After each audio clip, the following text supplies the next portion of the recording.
Hi,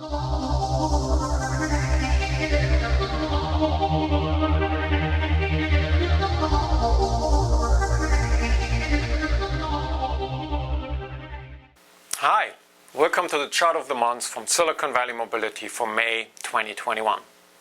It's time to discuss what's next after ACES. Huh? What is he talking about?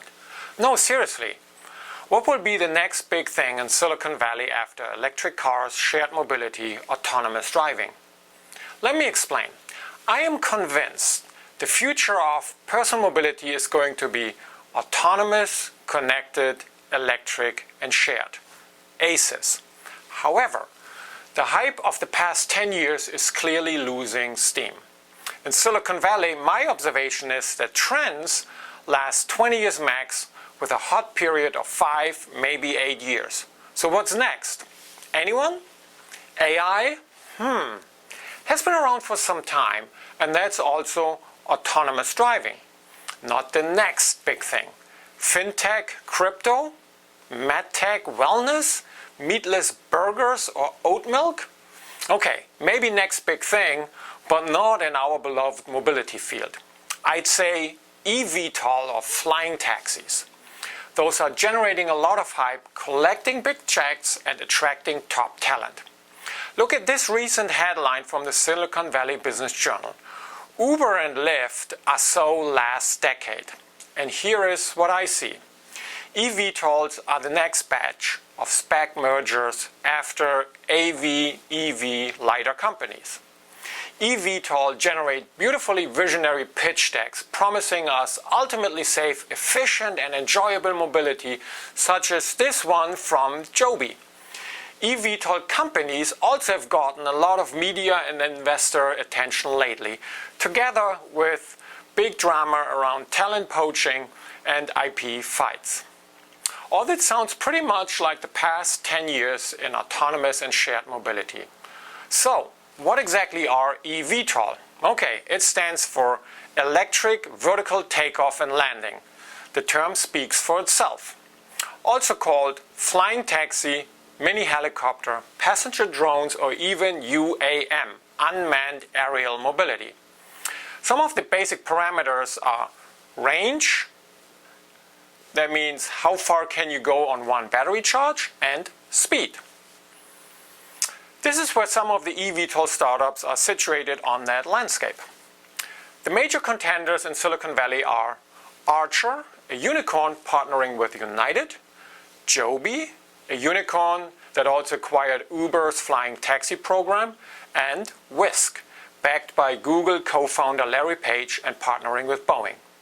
Those Silicon Valley players find themselves on the chart here, here, and here. This also shows us another important spec, which is number of passengers and whether it is human piloted or autonomous. As you see, different philosophies. Wisk will be lifting 2 people above Los Angeles congestion, while Joby is getting a small group from San Jose to San Francisco. But why is Silicon Valley getting so excited about eVTOL? Well, Silicon Valley is always looking for the next disruptive tech. And clearly, if the pitch decks deliver on their promises, this could totally change how we get around creating new trillion-dollar markets. Silicon Valley investors like that. Silicon Valley also has a lot to apply to eVTOL. There are technology and business models that can be translated from the autonomous driving frenzy to a related field. There's talent, and also world-class research groups and local airports in the area that make for good experimenting. Any concerns this might not be a done deal yet? Yes. Investors might consider this even more capital-intensive than autonomous driving, because it is not just about software and processors, it is very hardware-heavy. And that requires regulatory certification, which is not to be taken lightly. And the volumes are certainly not as big as for automobiles, let alone smartphones. So, will eVTOL be as big as shared mobility and autonomous driving? Unclear.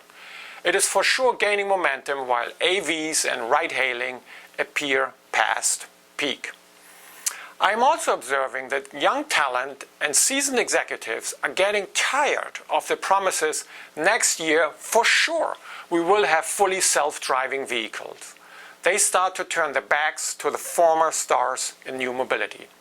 So let's keep an eye on this. eVTOL is certainly a serious contender for the next big thing in Silicon Valley. And, by the way, it still fits the ACES category of autonomous, connected, electric, and shared.